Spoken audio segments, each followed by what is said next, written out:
Hello friends, everybody, good morning. I hope all are fine. મિત્રો, આગળના active અને પેસિવના 3 લેક્ચરમાં આપણે પ્રથમ એની ડેફિનેશન, પોઈન્ટ્સ ટુ રિમેમ્બર, એના રૂલ્સ એ પ્રથમ લેક્ચરમાં ભણ્યા હતા. ત્યાર પછી બીજા અન્ય 2 લેક્ચરમાં આપણે સિમ્પલ પ્રેઝન્ટ ટેન્સ, એની અફાર્મેટિવ, નેગેટિવ, ઇન્ટ્રોગેટિવ, WH વાળી વાક્ય રચના, એમાં સિમ્પલ પાસ્ટમાં પણ અફાર્મેટિવ, નેગેટિવ, ઇન્ટ્રોગેટિવ અને WH વાળી વાક્ય રચના જોઈ હતી. અને સાદા ભવિષ્યકાળની મીન્સ સિમ્પલ ફ્યુચરની પણ આપણે એક્ટિવ અને પેસિવ વોઇસની affirmative formula, negative formula, interrogative formula અને WH ફોર્મ્યુલા જોઈ હતી. તો મિત્રો, આપણે સાદા કાળમાં 3 કાળનું આપણે એક્ટિવ અને પેસિવ પૂર્ણ કર્યું છે. તો આજે we start continuous tense. Continuous ટેન્સમાં આપણે જોઈશું કે પ્રથમ પ્રેઝન્ટનું એટલે કે પ્રેઝન્ટ કન્ટિન્યુઅસ ટેન્સની શરૂઆત આજે કરવા જઈ રહ્યા છીએ એક્ટિવ અને પેસિવ વોઇસમાં. એના પછી પાસ્ટ કન્ટિન્યુઅસની શરૂઆત કરવાની છે. ત્યાર પછી ફ્યુચર કન્ટિન્યુઅસ એટલે કે સાદા જેમ 3 ભણ્યા છો એ રીતે ચાલુ કાળ પણ 3 ભણવાના થશે. અને એની યોગ્ય ફોર્મ્યુલા, પોઈન્ટ્સ ટુ રિમેમ્બર, એની ફોર્મ્યુલા બિલકુલ આપણે યાદ રાખવાની છે. ફોર્મ્યુલા પ્રમાણે વાક્યોને એક્ટિવમાંથી પેસિવમાં કઈ રીતે રૂપાંતર કરવા એ આપણે ફોર્મ્યુલાના આધારે કરી શકશું. આપણે અગાઉ ભણ્યા હતા કે નિયમો પ્રમાણે આપણે એક્ટિવમાંથી પેસિવમાં રૂપાંતર કરવાનું છે.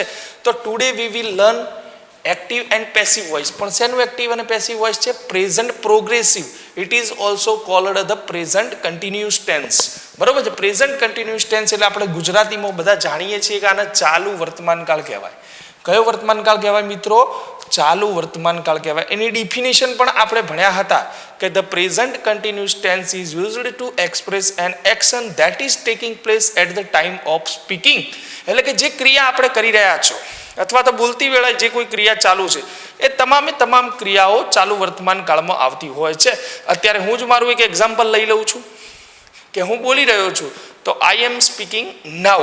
હવે આપણે જાણીએ છીએ કે એમાં જુદા જુદા keywords now, at this time, at present, બરોબર છે. આવા બધા શબ્દોનો ઉપયોગ એટલે કે કીવર્ડ્સનો પણ ઉપયોગ થતો હોય છે. તો અત્યારે મિત્રો આપણે ભણવા જઈ રહ્યા છીએ, સ્ટડી કરવા જઈ રહ્યા છીએ કે affirmative sentence of the present continuous tense. હવે અફાર્મેટિવ સેન્ટેન્સ એટલે કે હકાર વાક્યો, ચાલુ વર્તમાન કાળ એટલે કે present continuous tense. Present continuous ટેન્સની હકાર વાક્ય રચના એટલે કે એક્ટિવ વોઇસ. હકાર વાક્ય રચના કેવી હોય છે? તો પ્રથમ સબ્જેક્ટ એટલે કે એનો કર્તા આવતો હોય છે. પ્રથમ સબ્જેક્ટ એટલે એનો કર્તા, I, you, they, he, she, it, કોઈ પણ કરતા હોય છે.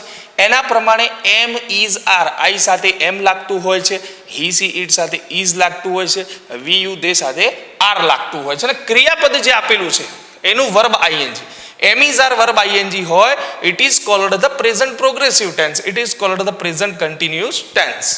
હવે એક્ટિવ વોઇસની વાક્ય રચના જોઈએ. Subject am is are verb ING, object other words. Subject એટલે આપણે બધા સમજીએ કરતા છે, એમ ઇઝ આર વર્બ આઈએનજી એ પ્રેઝન્ટ કન્ટિન્યુઅસ ટેન્સની ફોર્મ્યુલા છે. ઓબ્જેક્ટ એટલે કર્મ છે અને અધર વર્ડ્સ એટલે વધારાના શબ્દો અથવા તો કીવર્ડ્સ આવી શકે છે. મિત્રો, હવે we convert into the passive voice. Affirmative સેન્ટેન્સને આપણે એક્ટિવમાંથી પેસિવમાં લઈ જવું હોય તો આપણે બધા જાણીએ છીએ કે દર વખતની જેમ, બરોબર છે, રૂટીન મુજબ આપણે ઓબ્જેક્ટ આગળ લાવતા હોઈએ છીએ. તો આમાં ઓબ્જેક્ટ આગળ આવી જતું હોય છે. જેવું object related to object am, is, are મૂકવાનું થશે. પછી આમાં નવા શબ્દનો ઉપયોગ કરવાનો છે, બીઇંગ. પછી જ પીપીનો એટલે કે past participle form of the વર્બનો ઉપયોગ કરવાનો છે. ત્યાર પછી બાય, અને આપણે જાણીએ છીએ કે સબ્જેક્ટ આઈ આપેલો તો મી કરવાનો છે, વી આપેલો તો અસ કરવાનો છે, ધે આપેલો તો ધેમ કરવાનો હોય છે, હી આપેલો તો હિમ કરવાનો છે, સી આપેલો તો હર કરવાનો છે, અને નામ આપેલું તો નામનું નામ રાખવાનું છે ને અધર વર્ડ્સ. હવે જોઈએ કે એક્ટિવ વોઇસ અને પેસિવ વોઇસની ફોર્મ્યુલા. તો આપણે જોઈ કે એક્ટિવ વોઇસની ફોર્મ્યુલા શું? તો subject am is are verb ING, object other words. હવે ઇન્ટુ પેસિવ વોઇસ. હવે અફાર્મેટિવ સેન્ટેન્સની પેસિવ ફોર્મ્યુલા આપણે જોઈએ તો ઓબ્જેક્ટ આગળ લાવીએ છીએ. જેવું ઓબ્જેક્ટ તો ઓબ્જેક્ટ પ્રમાણે એમ ઇઝ આર, પછી શું મૂકવાનું છે? બીંગ મૂકવાનું છે, BEING. બીંગ પછી પીપીનો ઉપયોગ એટલે past participle form of the વર્બનો ઉપયોગ કરવાનો છે. ત્યાર પછી બાય પ્લસ સબ્જેક્ટ અને અધર વર્ડ્સ. અહીંયા મેં અફાર્મેટિવ સેન્ટેન્સના 3 વાક્યો લખ્યા છે. એના એક્ઝામ્પલ મુજબ આપણે વધારે સારી સમજણ પડશે. પ્રથમ વાક્ય બહુ જ સરળ છે, I am writing a letter. I am writing a letter. હવે I am writing a letter નાઉ, તો એ લેટર અહીંયા આઈ શું છે? અફાર્મેટિવ ફોર્મ્યુલાની એક્ટિવ વોઇસની પેટર્ન જોઈએ તો પ્રથમ સબ્જેક્ટ એટલે આઈ, એમ આપેલો છે ક્રિયાપદમાં, વર્બ આઈએનજી એટલે કે રાઇટિંગ આપેલું છે, એ લેટર એટલે આપણે જાણીએ છીએ કે અહીં ઓબ્જેક્ટ છે, અને નાઉ એ અધર વર્ડ્સ અથવા તો કીવર્ડ્સમાં આવી શકે છે. હવે પેસિવ વોઇસમાં આપણે કન્વર્ટ કરવું છે તો એ લેટર શું કરશો? ઓબ્જેક્ટ અહીંયા આગળ આવ્યું છે, જોજો બરાબર, તો એ લેટર આગળ લાવીશું.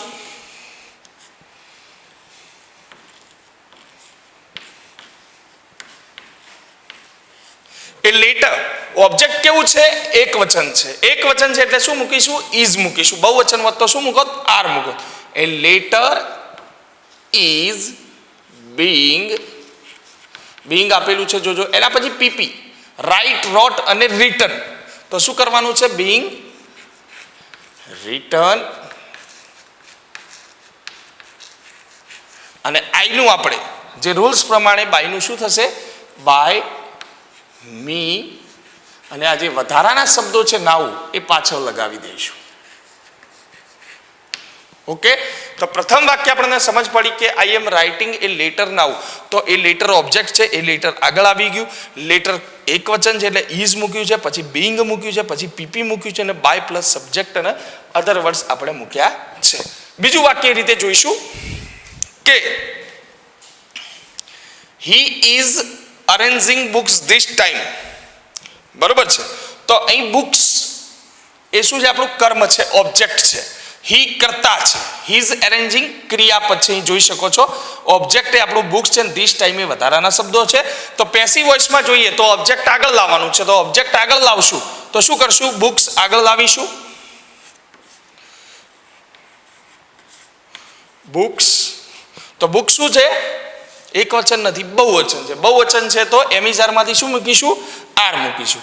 બુક્સ આર બીંગ અરેન્જનું શું કરશો? અરેન્જડ.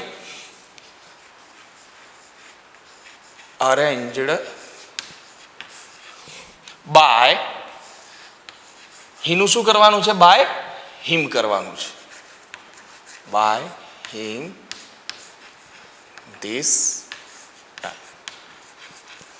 મિત્રો, તો બીજું વાક્ય પણ આપણે સમજ્યા કે પ્રથમ કર્મ એક વચનમાં હતું, બીજું કર્મ બહુવચનમાં હતું. એ પ્રમાણે આપણે ક્રિયાપદનો પણ ઉપયોગ કર્યો છે, બીંગ વાળી વાક્ય રચનાનો ઉપયોગ કરીને પીપી લગાવ્યું છે. એટલે આપણે જોઈ શકીએ છીએ કે અફાર્મેટિવ સેન્ટેન્સમાં એક્ટિવ વોઇસમાં subject, am is are, verb ING, object, other words હોય તો પેસિવ વોઇસમાં ઓબ્જેક્ટ આગળ આવી જાય. ત્યાર પછી ઓબ્જેક્ટ જેવું હોય એ પ્રમાણે am is are, being, PP plus by plus સબ્જેક્ટનો ઉપયોગ કરવાનો છે.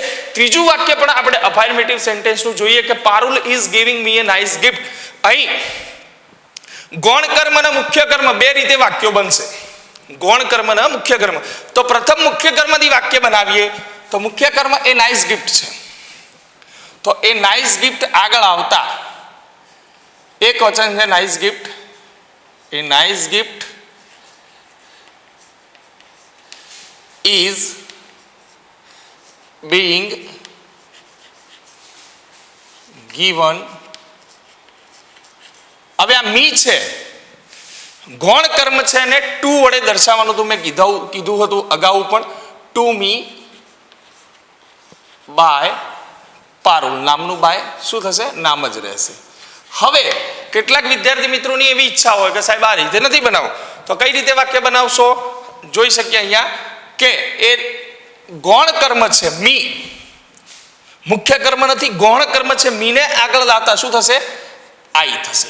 હવે ઓબ્જેક્ટમાં આગળ આઈ આવે તો આઈ સાથે શું લાગશે? એમ લાગશે. ઇઝ આર તો લાગશે નહીં, કારણ કે મીનો આપણે આઈ કર્યો છે, તો આઈ સાથે આપણે શું મૂકવાનું છે? એમ મૂકવાનું છે. તો આઈ એમ, પછી એમ ઇઝ આર, પછી બીંગ છે, જોઈ શકો છો. I am being given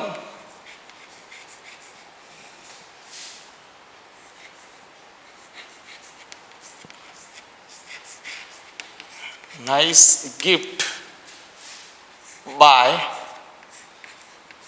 Parul.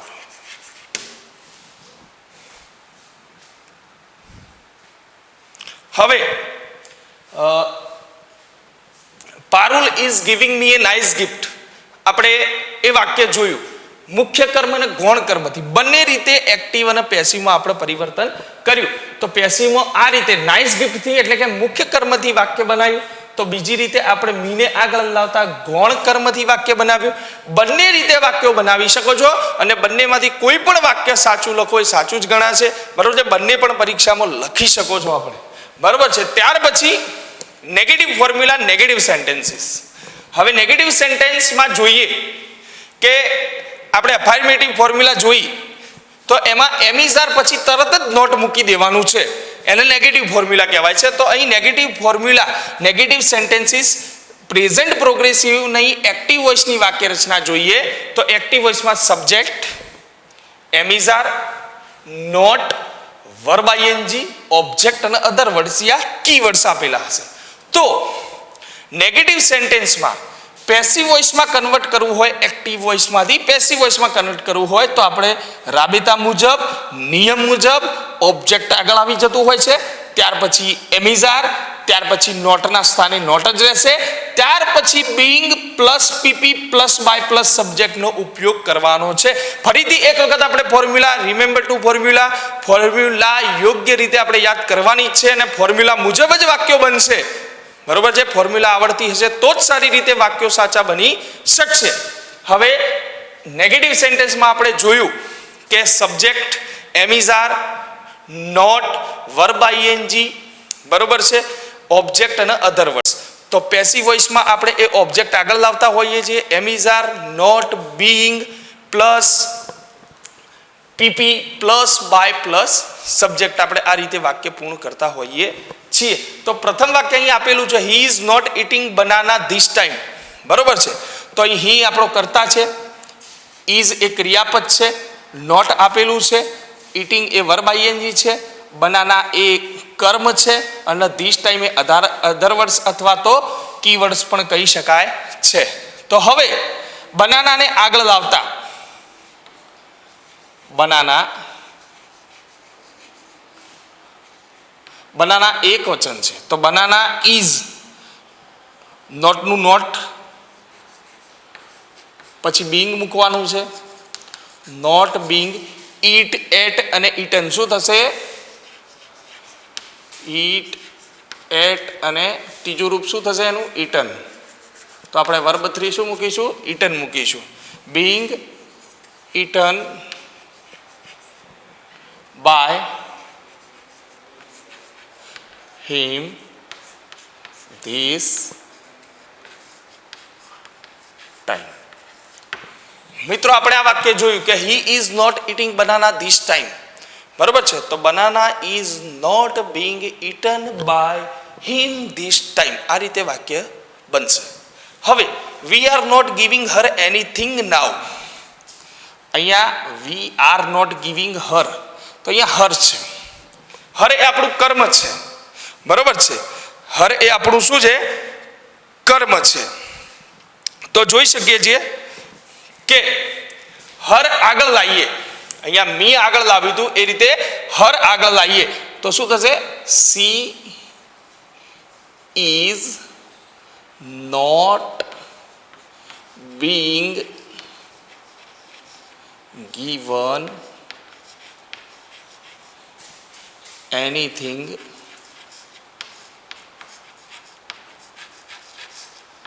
by her. Negative સેન્ટેન્સમાં વાક્ય આપણે ભણ્યા કે we are not giving her anything now. તો અહીંયા ઓબ્જેક્ટ તરીકે હર છે તો હરને આગળ લાવીએ તો શું બનાવવું પડશે? સી.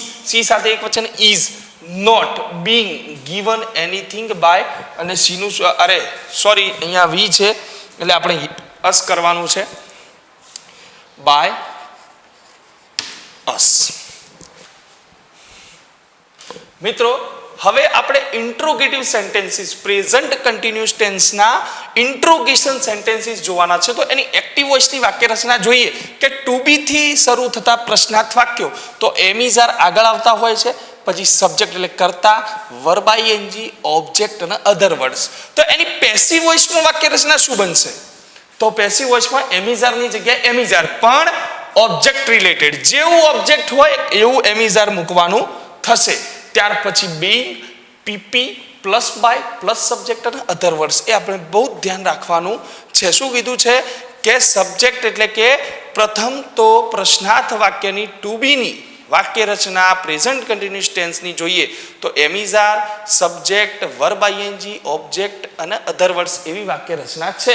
તો એને પેસિવ વોઇસમાં લઈ જઈએ તો પ્રથમ એમિઝાર, હવે ઓબ્જેક્ટ પ્રમાણે એમિઝાર મૂકવાનું છે, ત્યાર પછી બીઇંગનો ઉપયોગ કરવાનો છે, ત્યાર પછી પીપીનો ઉપયોગ કરવાનો, ત્યાર પછી by plus subject plus other words. અને મુખ્ય વાત એ યાદ રાખવાની છે, at the end of the sentence we put question mark.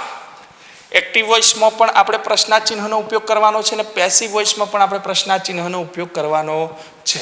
તો પ્રથમ વાક્ય આપણે જોઈએ, ઇઝ હી ઇટિંગ બ્રેકફાસ્ટ નાઉ? પ્રથમ વાક્ય છે આપણા માટે, એનો જવાબ લખીશું ઇઝ હી ઇટિંગ બ્રેકફાસ્ટ નાઉ. તો અહીંયા ઇઝ આપેલું છે, આપણે જોઈએ કરતા હી આપેલો છે, વર્બ આઈએનજી, ઇટિંગ આપેલું છે, બ્રેકફાસ્ટ એ ઓબ્જેક્ટ છે અને અધર વર્ડ્સ. હવે બ્રેકફાસ્ટ એ આપણો ઓબ્જેક્ટ એટલે કે કર્મ છે. તો કર્મના આધારિત આપણે એમિઝાર મૂકવાનું છે. બ્રેકફાસ્ટ એક વચનમાં છે ત્યારે અહીં આપણે શું મૂકીશું? ઇઝ મૂકીશું. Is breakfast. બ્રેકફાસ્ટ પછી આપણે બીંગનો ઉપયોગ કરીશું. ઈટ, એટ અને ઈટન. બીંગ, ઈટન બાય, અહીંયા હી છે તો શું કરીશું? હિમ કરીશું. અને નાઉ વાક્યના અંતે પ્રશ્નાર્થ ચિહ્ન મૂકવાનું ભૂલતા નહીં. હવે બીજું વાક્ય જોઈએ, are you speaking English this time? હવે ઇંગ્લિશ એ અહીંયા આપણું કર્મ છે. આર યુના સાથે આર આવ્યો છે, સ્વાભાવિક છે, પણ ઇંગ્લિશ એક વચન છે. શું છે? એક વચન છે. જે આપણે એમિઝારની જગ્યાએ ઇઝનો ઉપયોગ કરીશું. Is English, is English being spoken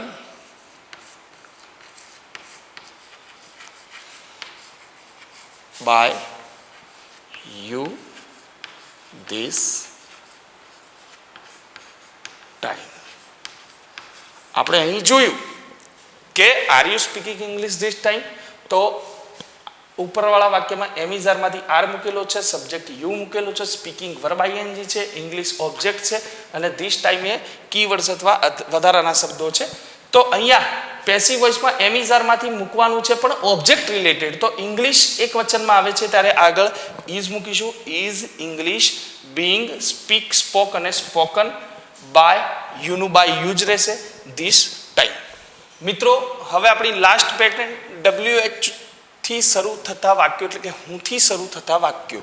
આપણે ભણીએ છીએ કે ધોરણ 9 અને 10માં એક્ટિવ વોઇસની વાક્ય રચનામાં હુંથી શરૂ થતા વાક્યો એટલે કે WHO વાળું પ્રશ્નાર્થ વાક્ય, WHO, એમિઝાર, વર્બ આઈએનજી, ઓબ્જેક્ટ અને અધર વર્ડ્સ વાક્યના અંતે પ્રશ્નાર્થ ચિહ્ન. તો અહીં પેસિવ વોઇસની વાક્ય રચનામાં ચાલુ વર્તમાન કાળમાં WHO વાળી વાક્ય રચનામાં પેસિવ વોઇસ આપણે જોઈએ તો હુંનું આપણે બાય હુમ બધામાં કરીએ છીએ. બાય હુમ કર્યા પછી એમિઝાર પણ શેના મત મુજબ? ઓબ્જેક્ટ પ્રમાણે એમિઝાર મૂકવાનું થશે. શેના પ્રમાણે? ઓબ્જેક્ટ પ્રમાણે એમિઝાર. જો ઓબ્જેક્ટ એક વચન હોય તો ઇઝ, ઓબ્જેક્ટ બહુવચન હોય તો આર, ક્યારેક મીનો આઈ થતો હોય તો એમ પણ મૂકવું પડતું હોય છે. ત્યાર પછી બીંગ અને પીપી પ્લસ અધર વર્ડ્સ. અહીં બાય કરીને સબ્જેક્ટ આવશે નહીં, કારણ કે આપણે હુંનું શું કર્યું છે? બાય હુમ કર્યું છે. તો પ્રથમ વાક્ય આપણે એક્ઝામ્પલ દ્વારા સમજીશું કે હું ઇઝ પ્લેઇંગ ટેનિસ. તો હુંનું આપણે શું કરવાનું છે? પ્રથમ બાય હુમ કરીશું. બાય હુમ. હવે ટેનિસ ઓબ્જેક્ટ જોવાનું છે. અહીંયા વર્બ આઈએનજી પછી ઓબ્જેક્ટ. તો ટેનિસ પ્રમાણે ઇઝ એક વચન છે, ટેનિસ એક વચન છે, તો આપણે બાય હુમ ઇઝ ટેનિસ અને બીંગ. જોજો વાક્ય રચના પ્રમાણે પ્લેનું શું કરીશું? પ્લેડ નાઉ. અને વાક્યના અંતે પ્રશ્નાર્થ ચિહ્ન મૂકવાનું ભૂલતા નહીં. હવે કેટલાક વિદ્યાર્થી મિત્રોને આવું વાક્ય બહુ અકવડ લાગતું હોય છે. અહીંયા હું is calling me this time, હું છે વાક્ય પ્રમાણે, એમિઝારમાંથી ઇઝ છે કોલિંગ અને મી આપ્યું છે, તો મી આગળ લાવતા, મી જ્યારે આગળ લાવીએ ત્યારે આઈ કરવો પડતો હોય છે. શું કરવો પડતો હોય છે? આઈ. તો વાક્ય સમજીએ. હુંનું આપણે શું કરીશું? પ્રથમ તો બાય હોમ. હવે એમ ઇઝમાં આરમાંથી શું મૂકવું એ આપણે કહેશું. જ્યારે મી આગળ લાવીએ છીએ, કર્મના રૂપે મી આગળ લાવીએ છીએ ત્યારે મીનું આઈ થાય છે. તો આઈ સાથે ઇઝ કે આર આવશે નહીં. શું આવશે? એમ આવશે. બાય હોમ એમ, અને મીનું શું કરશો? આઈ બીંગ કોલ્ડ ધીસ ટાઈમ. વાક્યના અંતે શું કરવાનું છે? પ્રશ્નાર્થ ચિહ્ન. તો મિત્રો આપણે આજે પ્રેઝન્ટ કન્ટિન્યુઅસ ટેન્સની અફર્મેટિવ વાક્ય રચના, નેગેટિવ વાક્ય રચના, ઇન્ટ્રોગેટિવ વાક્ય રચના જે ટુ બીથી શરૂ થતા હોય, WHO થી શરૂ થતા હોય, અલગ અલગ પ્રમાણેના એક્ઝામ્પલના આધારે આપણે સમજ્યા.